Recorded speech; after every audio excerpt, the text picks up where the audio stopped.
So we had food resets today, and I don't think these were on it. So y'all need to scan. There's the barcode. We got a lot of that. This is what I have after me and Stephanie split.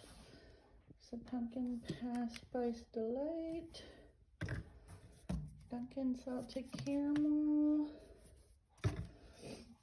Simply lemonade, and this was one of the new ones this morning.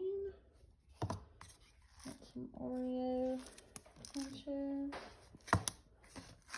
and at some of the stores it just showed that some things pennied and some did not.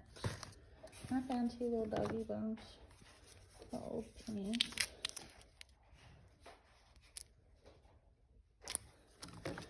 That's my haul. Hopefully next week will do better because I really want the cheese and stuff.